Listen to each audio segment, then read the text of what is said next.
O tema que vamos estudar tem como título Conflito em Casa. Vamos falar sobre o conflito dentro do lar. Como resolver o conflito de um relacionamento a dois ou mesmo com filhos, como resolver o conflito dentro de casa.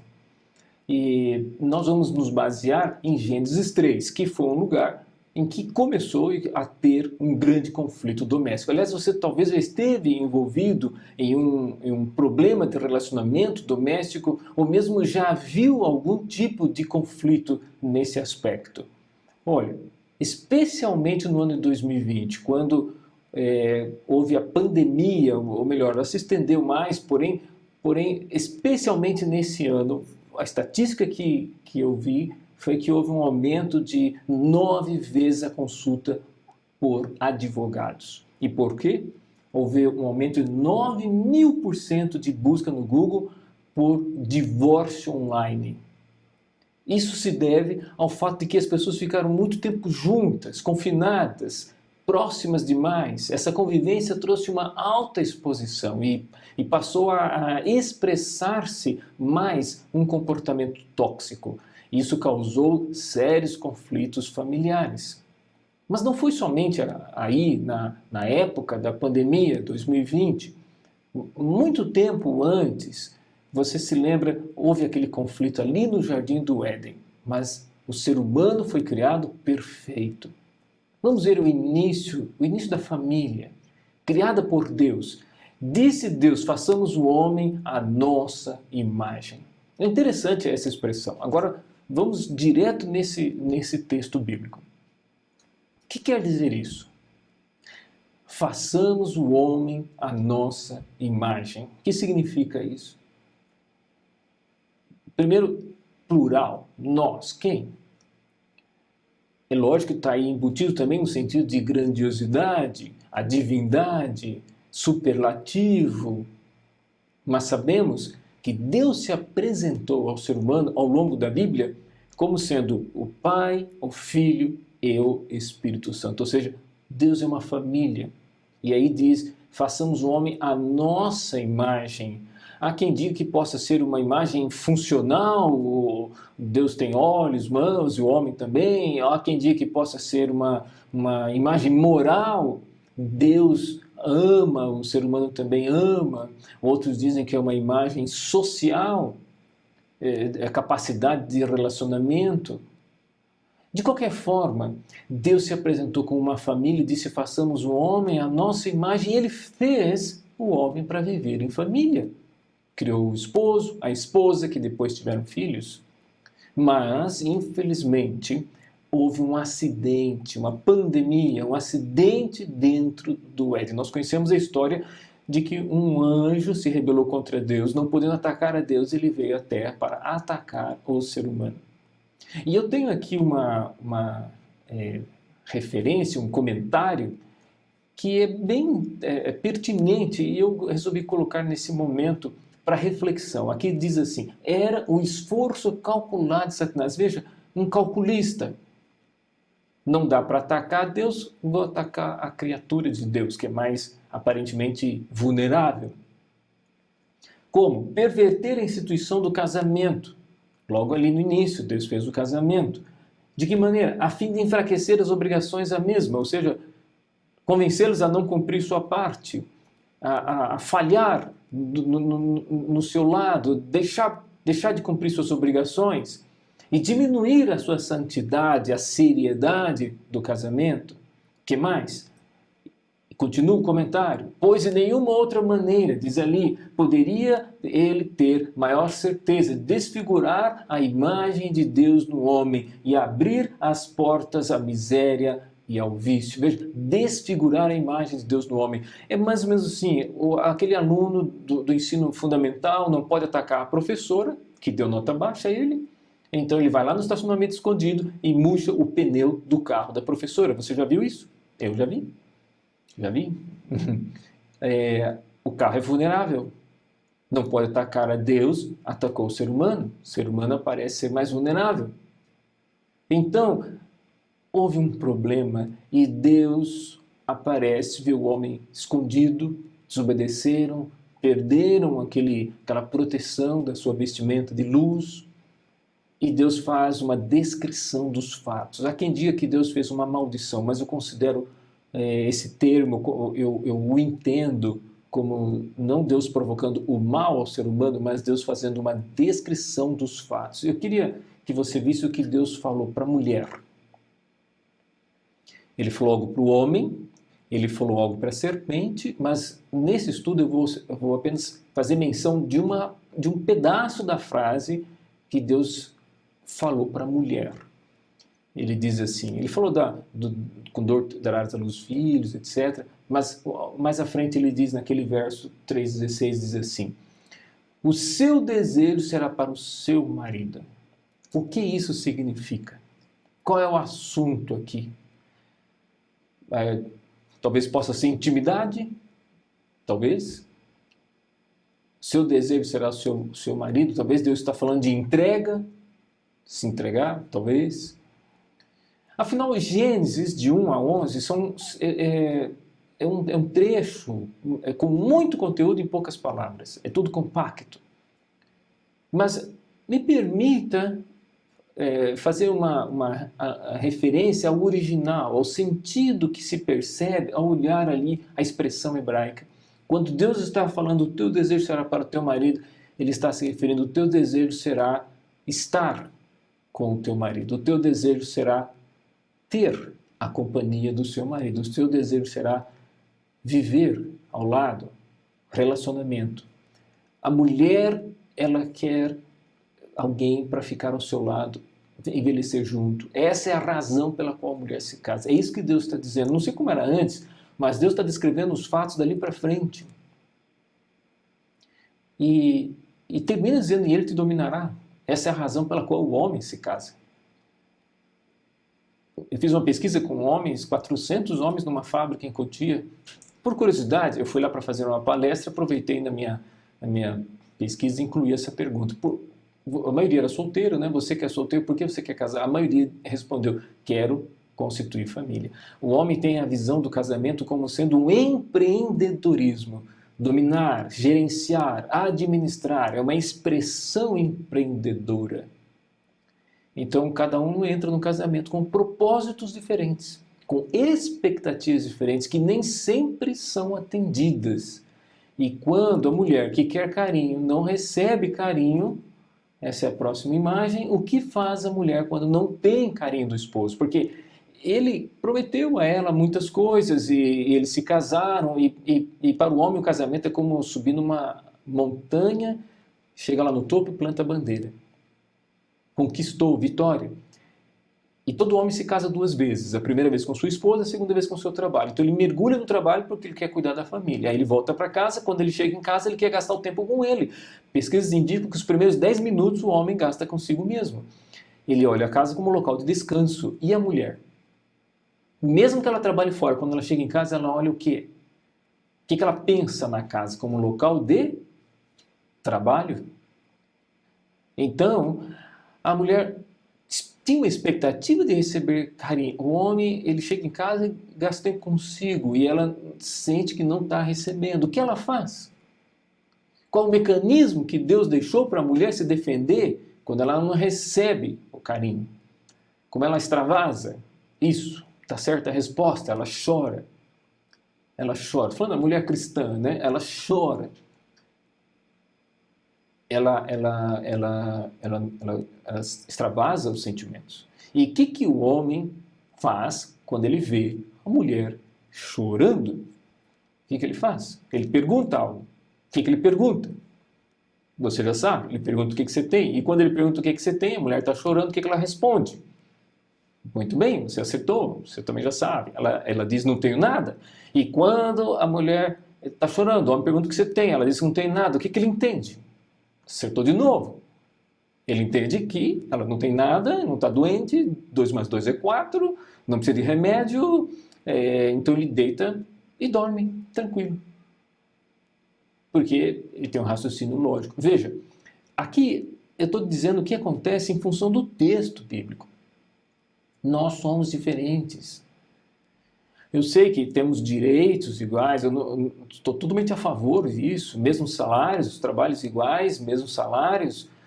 Há muito que a sociedade tem de corrigir injustiças. Jesus defendeu a mulher, o apóstolo Paulo defendeu a mulher, não é nesse sentido, mas eu quero lhes dizer que existem sentimentos, existem características, e veja, foram essas diferenças que nos atraíram. O homem gosta da mulher, a mulher gosta do homem, isso lhes atraiu. Estou me referindo a esse casal. Esse casal se sentiu atraído por conta dessas diferenças. Mas a grande questão é que, com o passar do tempo, nós começamos a querer que a outra pessoa seja igual a nós, pense igual a nós. A globalização faz isso, quer que todo mundo seja igual absolutamente. Todo mundo usando a mesma roupa, todo mundo comendo o mesmo lanche, por aí vai. É prático, é fácil, é economicamente interessante, mas somos diferentes. Existem diferenças biológicas claras. O homem usa primeiro o lado direito do cérebro, é o lado do raciocínio lógico. Veja, a mulher usa primeiro o lado esquerdo do cérebro, é o lado do raciocínio verbal. Por isso que a mulher fala mais que o homem, ela está pensando enquanto está falando. O homem fala 15 mil palavras por dia em média. A mulher, ela fala 25 mil palavras por dia em média. Ela está processando o raciocínio. E veja, para ele a vida é ação e trabalho. E para ela a vida é relacionamento. A mulher, ela quer compartilhar seus sentimentos, suas ideias, seus acontecimentos, o que aconteceu durante o dia. Ele é sonhador, ela busca segurança. A mulher tem mais pé no chão. O homem comunica fatos. Ela, quando se expressa, além dos fatos, ela comunica sentimentos. A mulher tem mais emoção. O homem, ele trabalha bem em equipe. A mulher prefere fazer as coisas sozinha. Ela acha que vai mais rápido, produz melhor. Ele é mais forte, mas ele cansa primeiro. Ela é mais fraca, mas ela resiste melhor. A mulher é mais fraca, né? Eu sei, mas muscularmente, né? No geral, mas nenhum homem aguentaria um parto. Eu assisti os partos dos meus filhos. É uma coisa imensamente incrível. Veja, ele culpa alguém pelo fracasso, já vai se acostumando, isso é desde o Éden. A mulher, ela assume a culpa, muitas vezes, para evitar desentendimento. O homem vive bem sem amigos, ela precisa de alguém para desabafar. O homem, ele se ressente dos gastos financeiros da casa, a mulher se ressente quando ele não entrega o dinheiro para ela gastar. O homem, ele lê a Bíblia para informação, a mulher lê a Bíblia para inspiração. Ela aproveita muito mais, porque a Bíblia foi escrita de forma relacional. O homem, ele na tragédia se cala. E a mulher, ela quer falar, ela quer chorar. Ela chora mais. Eles, os homens, numa pesquisa, 80% disseram estar satisfeitos com o seu casamento. Somente 29% das mulheres nesse mesmo grupo disseram estar satisfeitas. E por quê?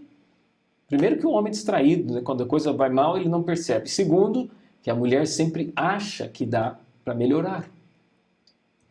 Veja, ele quer ser livre, ela quer pertencer.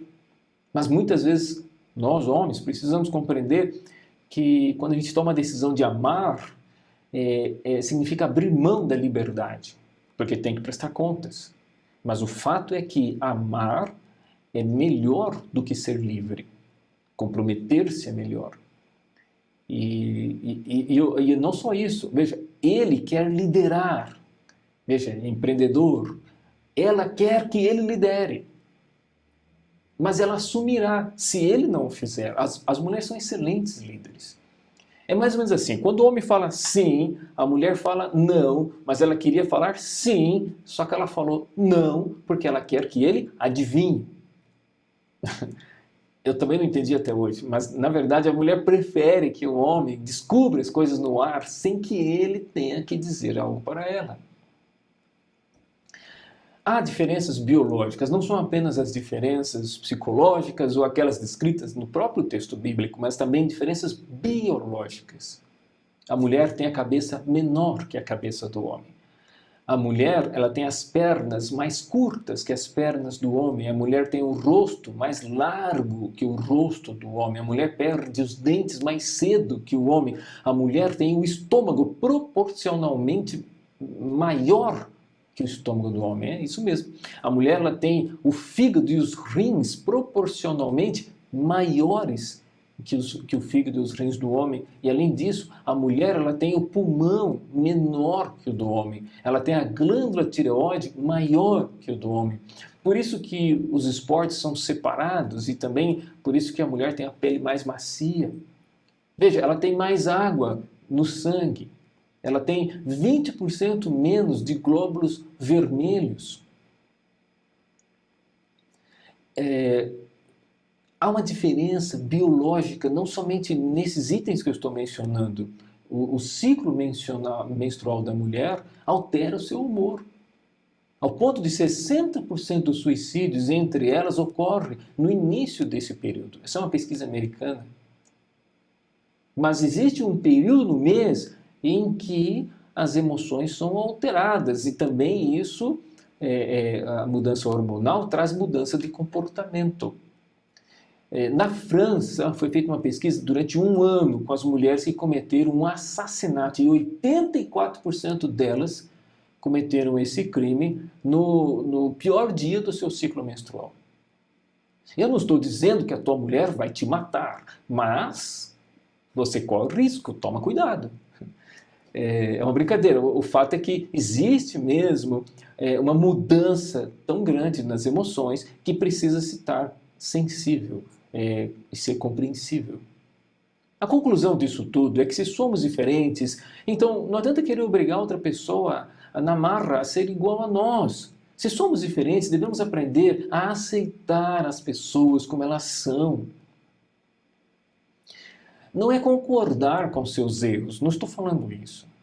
Eu estou falando em aceitar a pessoa como ela é.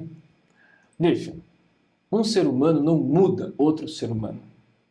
Afinal, não dá para mudar uma outra pessoa à força. Você obriga por um tempo. Por exemplo, você não consegue obrigar um adolescente usando a força por muito tempo, porque é como pegar uma gelatina na mão e apertar, vai sair entre os dedos. Não funciona. Por que eu estou dizendo que nós devemos aceitar as outras pessoas como elas são? Porque é assim que Deus faz. A transformação que Deus traz é de dentro para fora e não de fora para dentro. Essa transformação de fora para dentro na marra, ela não dá para acreditar nisso. Ela é externa, superficial, não dura. E veja, um exemplo apenas, vou falar em outras palavras. Eu tenho duas avós, mulheres fortes, tive duas avós que eram muito inteligentes e enérgicas, uma italiana, outra portuguesa. Essa minha avó portuguesa casou-se com um índio. Minha avó italiana casou-se com um italiano, mas a minha avó portuguesa casou com um índio, um descendente de índio. E ele era calmo, sereno e tranquilo. Imagina ela, uma mulher forte, não precisa nem te dizer, ela mandava nele. Ela dizia para ele a hora que ele tinha que pôr o pijama, ir para a cama, ela dizia para ele a hora que ele tinha que dormir, ela dizia para ele a hora que ele tinha que tomar a sopa, qual que era o cardápio. Bom, um dia, já tinham mais 60 anos de casados, bem mais, ela viveu mais de 90 anos, mas um dia ele descompensou, ele sei lá como que foi a reação interna no pensamento dele, mas ele pegou uma espingarda que estava na parede e foi para cima dela, uma espingarda velha, que ele usava para caçar, de muitos anos, e que talvez tivesse pólvora ou não, mas ele pegou a espingarda, apontou para ela e começou a dar ordens para ela. E ela falou, calma velho, tantos anos juntos, vai me matar agora, o que aconteceu?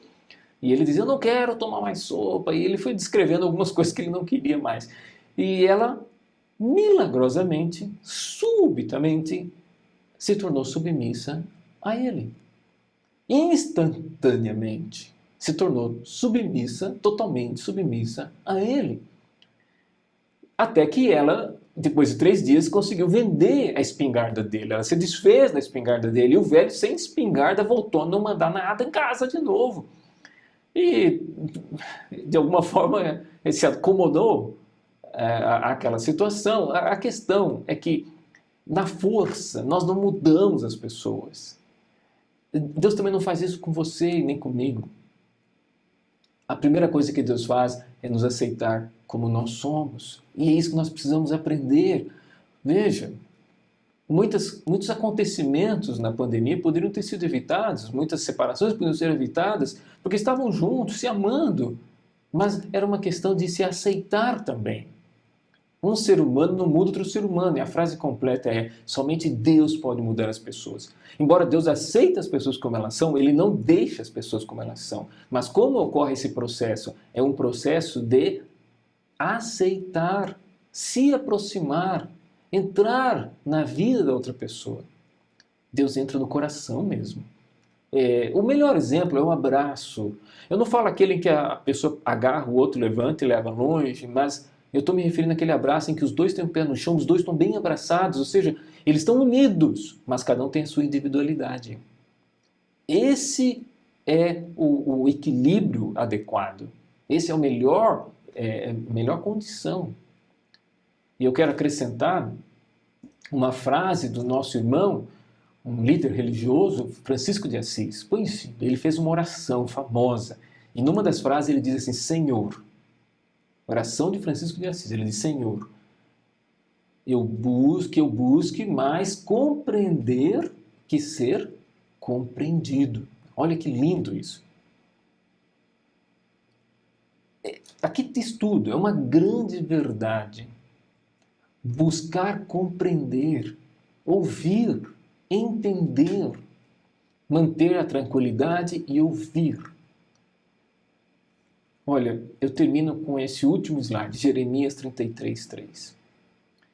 E aqui eu quero fazer um apelo a você. Esse tipo de ambiente em que se permite a outra pessoa ter sua própria individualidade, suas ideias, seu pensamento, em que se ouve, esse tipo de relacionamento, ocorrendo aceitação, vai ocorrer amor. E Jeremias diz o seguinte, falando sobre o amor de Deus: com amor eterno te amei e com benignidade te atraí. Olha, esse é o exemplo do amor ágape. Essa palavra é uma palavra que quer dizer o amor total, o amor de Deus.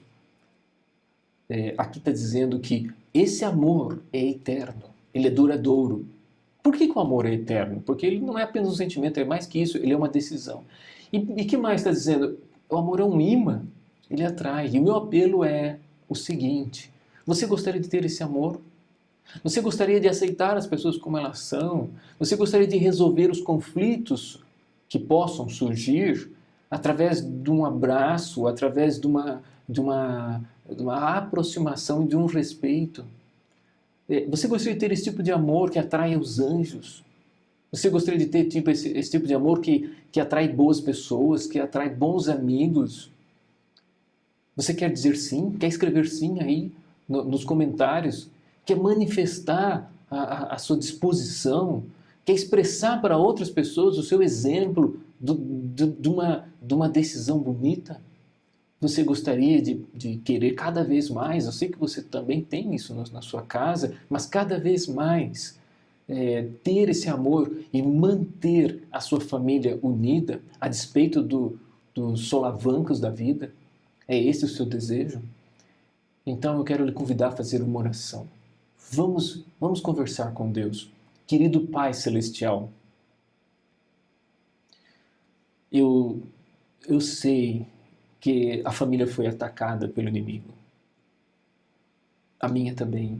Eu sei, Senhor, que lá no Éden o inimigo começou a atacar a família e ele fez isso a história toda e continuará fazendo, porque ele quer destruir a sua imagem em nós.